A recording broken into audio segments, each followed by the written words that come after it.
Welcome again to the channel, Life with Jennifer JM. Guess what?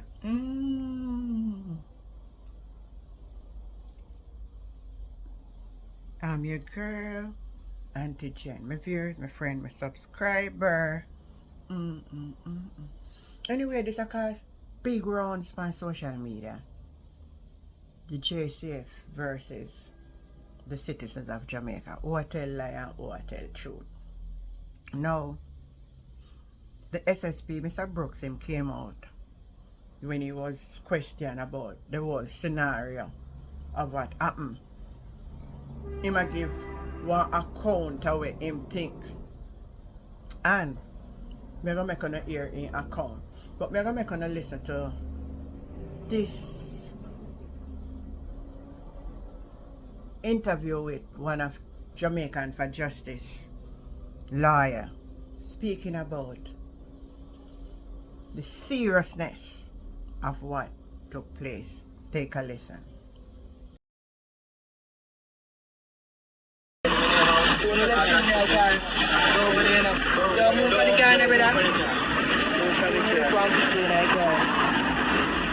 This is the video that has triggered the latest round of debate on police accountability. The men traveling in the car claim the magazine that the officer can be seen removing from the back seat was not there before. Attorney at law and spokesman for rights group Jamaicans for Justice JFJ, John Clark, says, against the background of residents' claims that police plant guns or firearm paraphernalia, the video raises concerns. Why this video is concerning is that many citizens would have, as displayed in the Indicom report, made complaints that police officers may have planted weapons on various scenes, especially in scenarios where persons are killed.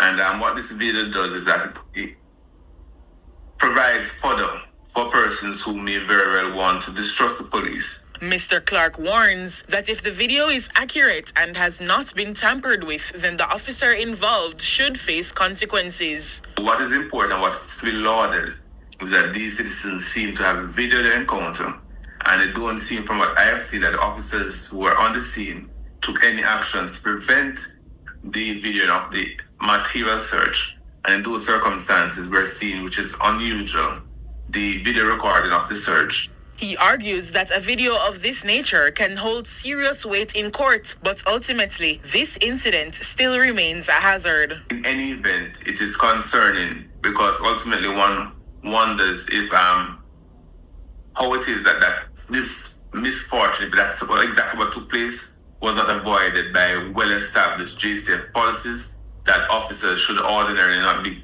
searching vehicle with things that can fall into the vehicle. In the meantime, Jamaicans for Justice and Stand Up for Jamaica, in a media release on Tuesday, welcomed Indicom's special investigative report on planned police operations and are urging Parliament to legislate mandatory body-worn cameras. JFJ is also recommending better oversight of planned police operations. But what it also bears reporting is the need for body-worn cameras to be utilized by all police officers, and how those independent footage could provide assistance to good officers in clearing their names from allegations like this, and could also provide a mechanism by which the JCF can weed out persons who do not deserve to be wearing the uniforms. Crystal. This video, have you investigated? Take a listen. Well, the video, yes. First of all, the video has been seen by members of the High Command.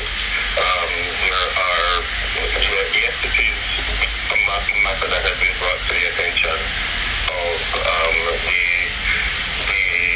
police in the St. Catherine South Division where this incident took place. But I think that when did it take place, sir? When did it take place? With my knowledge, the information that I have at this time, we could check that it took place yesterday in the St. Catherine South Division, in the vicinity of Nagohead. Okay. The information that I have is that the police saw a vehicle speeding over the gas station. There were men in the vehicle who were shirtless. Out of just due diligence, the police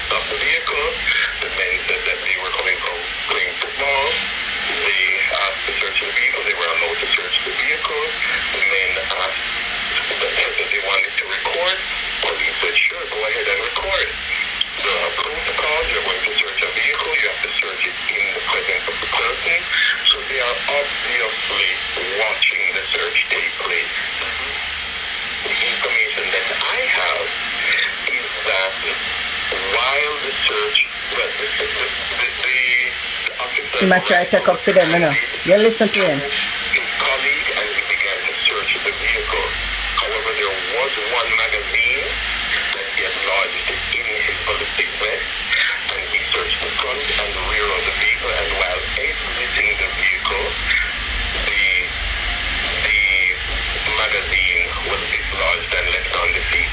It was brought to his attention by the young men, to their credit, and they were actually commended for bringing it to his attention, and he retrieved his magazine. I think it would have been extremely foolhardy on his part to try to plan the government magazine, the government rounds that he signed for when he would have left the station, and he would have had to have given an account for when he reached back to the station.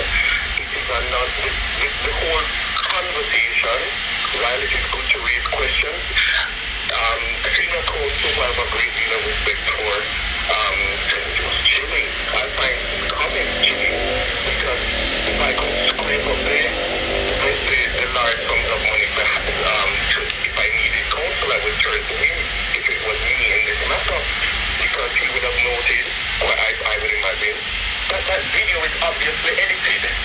And if it is obviously edited, you don't know how much editing took place. Then if you even edit, the edit show when they might take out the something. Chronological order, you're watching the end of the video and then the beginning of the video. Well, that's clear. It is clear because you're watching up to about a minute and 10 seconds or thereabouts, I don't remember off my head. You're watching the end of the process. In no matter which part of the video. In no matter which part. See a clear jump cut, and then you're seeing the prior to what you just saw before. And so the moment you start watching the video, you know the video is edited. And as I told your producer, I don't comment on edited videos until I've properly informed myself. Yes, sir, bro. Hold it over first, because let me just put exactly what you said, based on what you have been advised, that the magazine was in his ballistic vest. Yes, ballistic vest. And then it fell out. Okay? I'm not saying because he Hold on, because it's not a small thing. If it falls out, it's easily seen that it has fallen. It's a big object. It's not small. And as Bernie Samuels pointed out, how would it have gotten under the bag if it had fallen out of his ballistic vest? I cannot speak to that because I was not there, but I'm saying logically, if you have something logged on the person and you're sliding But out on the balance of probability, do a SSB. If it falls out of the vest, it will be Yeah, you know that? falling up. Oh my God. No.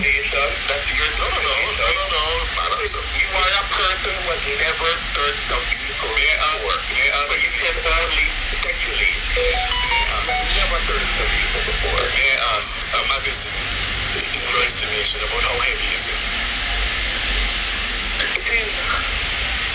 It is a few pounds, maybe, depending on how many rounds are in there, how many 5.56 rounds are in there. And Would you... it is, yes, and it is clear it is his magazine. Yes.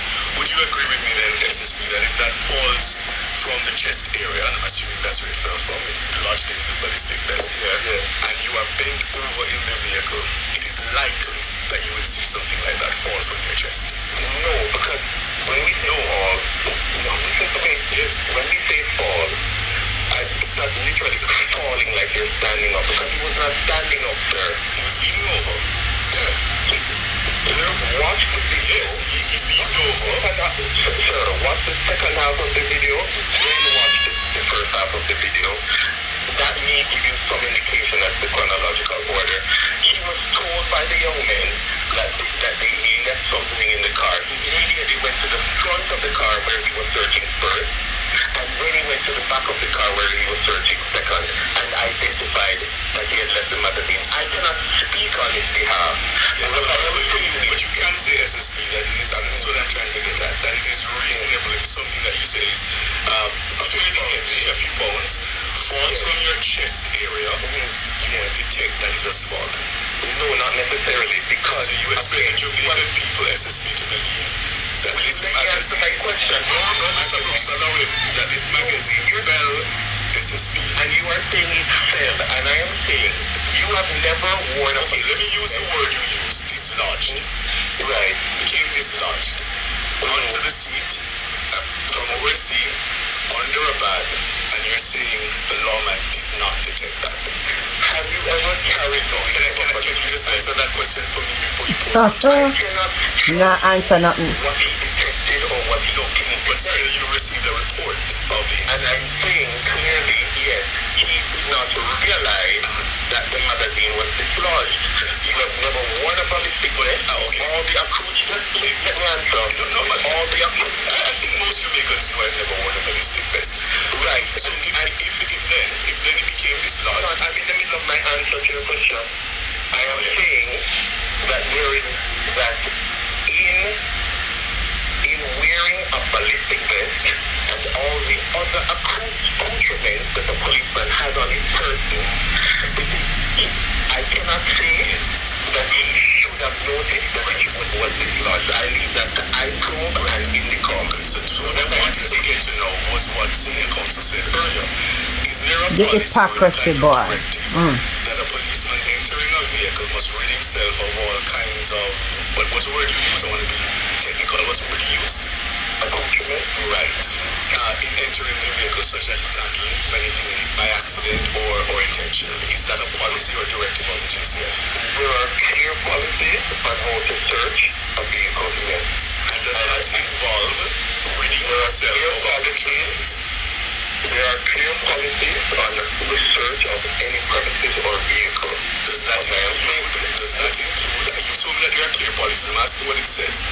Does that include, And if you need not to interrupt me before I finish. you know, Mr. Brown, we're running out of time, necessarily. That's why I was trying to I am saying there are clear policies in relation to how these things are searched. And of course, if the search of the vehicle is the subject of an iProbe investigation, I'm not going to comment in the public sphere about the quality of his search.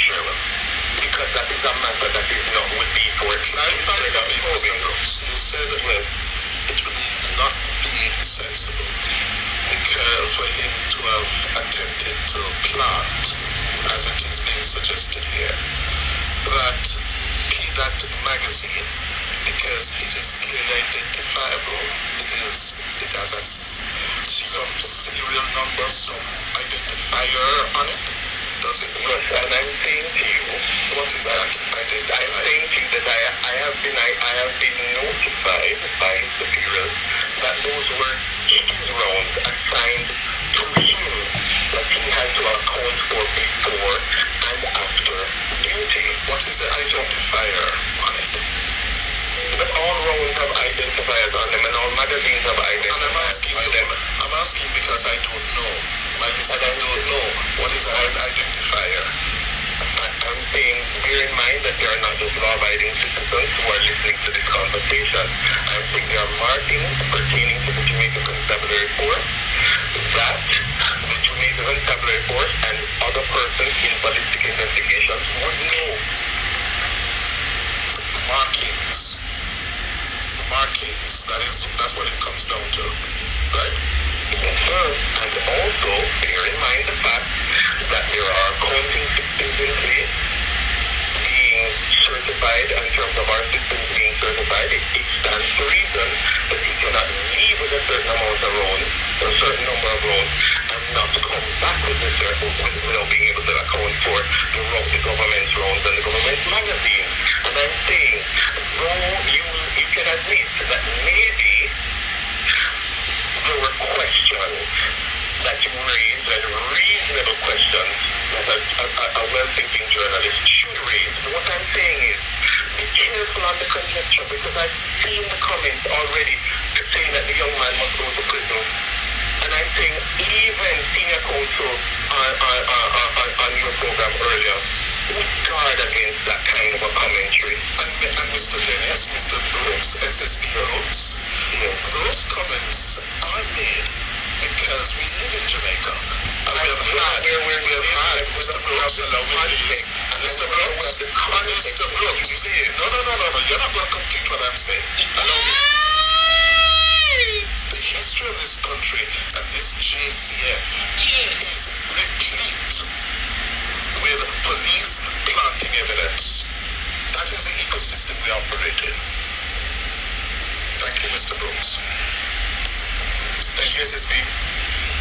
Boys are next.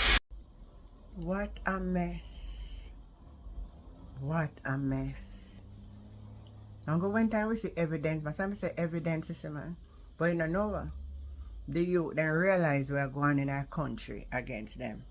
So everybody are prepared themselves to make sure they have their own proof and their own evidence. And that is so true. But when you live in a system where you have to fight against the system and you have to have evidence against the system, you know, so we're gone, right? The country gone. We gone. We don't know how much worse it can get. You can leave on a view, leave on a comments, and remember to like, share, and subscribe. Tell me what you think. Who do I believe? The police or the video? Tell me. Catch you later.